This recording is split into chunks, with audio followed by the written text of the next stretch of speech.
Hi, my name's Andrea. I'm just going to talk briefly some of the key messages that came out of some work that I was doing with the Secretariat Pacific Community in Noumea. So I want to acknowledge Colin Tukitunga, Director General of the Secretariat of the Pacific Community, SPC, and Dr. Paula Vavili, who I worked closely with in Noumea in putting this work together. So in background, we know, and it's widely acknowledged, that Pacific, and there's 23 Pacific Island countries and territories, it's widely acknowledged that there's an NCD crisis. Diabetes, heart disease are really common. In fact, the highest rates of obesity and diabetes in the world are found in Pacific Island countries and territories. And this is a history of globalisation. It's a recent phenomena. This is globalisation of the food supply, and urbanisation has, directly contributed to accessibility and availability of new foods and different foods that are, non-traditional. In the Pacific, this project came on as a piece of policy advice that we wanted to put together so that countries. SPC could advise countries about sugary drink taxation. So the Ministers of Health and Ministers of Finance from the Pacific Island countries had a meeting for the first time together in July 2014 where the NCD roadmap was presented, and from that there was a commitment. So there was a commitment from countries to consider policies that reduce consumption of local and imported food and drink products that are high in sugar, salt and fat content.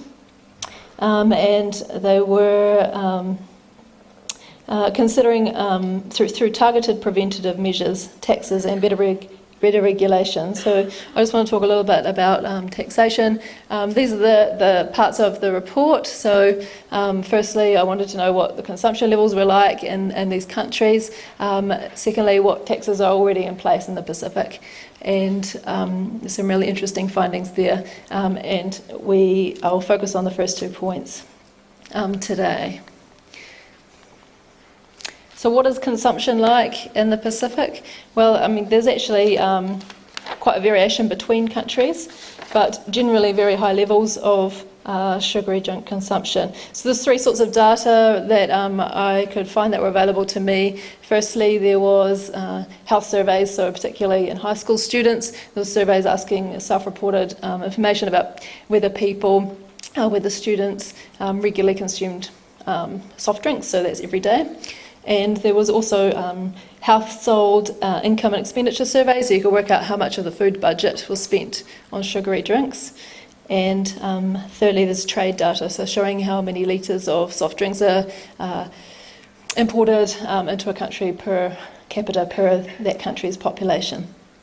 And from this information, there's some clear trends, but I just wanted to highlight there the tenfold difference between some countries. For example, Kiribati, 22% of students reported regular soft drink consumption, and only 8% of students were obese in Kiribati. In Niue, 77% of students, that's 4 in 5, reported regular consumption of soft drinks, and 30% of those students were obese, which is similar, I think, and consistent with New Zealand's results. So this next slide is just putting some of these data sources together, and I created an index of high, moderate high and very high soft drink consumption, and basically using some thresholds that were corresponding between these different sources of data. But basically, in this graph, I think the clear trends there are the Polynesian countries, particularly on the bottom or on the right-hand side, have some of the highest levels. And you can see, I think Palau was the highest as well, so also some of the Micronesian in the north had high levels of soft drink consumption. So that led to what taxes are already in place in the Pacific. And the most striking thing for me was that half of these Pacific Islands have already put taxes on sugary drinks, and that's a tax that's greater than a tax on unsweetened water. So it's a tax over and above the tax on water. And So that's 12 out of 21, and a lot of those are actually excise tax. So 8 countries had excise tax on sugar sweetened beverages or soft drinks mainly, and 4 Pacific Island countries and territories had import tariffs, and usually these are on a decreasing schedule so that they can meet trade commitments, trade agreement commitments. For example, Vanuatu didn't have any tax to one of its key suppliers. Second highest supplier of soft drinks to Vanuatu is Fiji. So it's a complex picture of taxes, I guess, is what I wanted to highlight there, and also that Tokelau has gone all the way and banned soft drinks as well and has significant reduction in consumption there, and that's since 2009.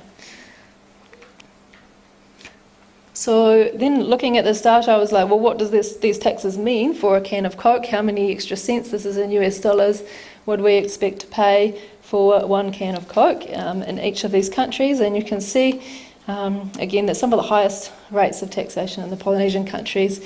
And Cook Islands in 2014 introduced a very interesting tax on sugar. So the tax is $9.80 per kg of sugar in soft drinks.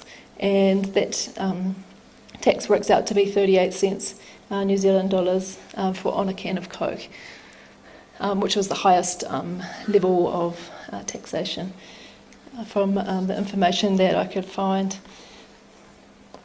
So this led us to what was our advice that we gave Pacific Island countries and territories.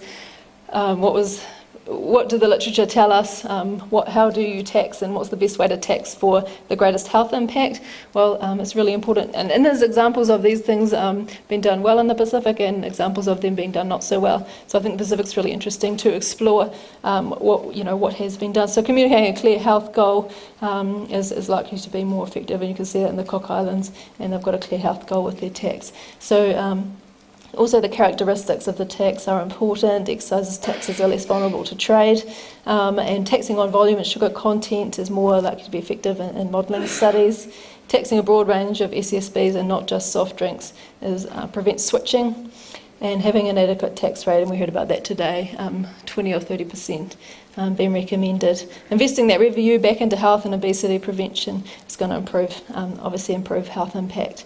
And ensuring that alternatives are affordable. Paola pointed out to me that sometimes there may be palatable and safe drinking water available and might not taste particularly nice. So it's important not just that water is palatable and accessible, but also that it's acceptable and tastes well. So finally, also, because the literature, empirical data is limited on soft drink taxation, and we watch Mexico closely, it's really important that the impact is monitored so that those taxes can be adjusted and improved to maximise their health impact. So I just wanted to just really highlight, and I guess from this presentation, what's already going on, and the great examples that the Pacific has of different types of taxation. And this is just an example there of what sort of tax, whether the tax is on volume and whether it is on the actual nutrition base, whether it's on sugar, and there's examples of that in the Pacific, or whether the tax is based on price. So in conclusion, half of PICs have already got sugary drink taxation policies. Some of those are being increased, and some of them are being decreased over time, so it's changing over time. There's many examples of different tax designs, and it's important that if they're designed in line with the literature for the greatest health impact.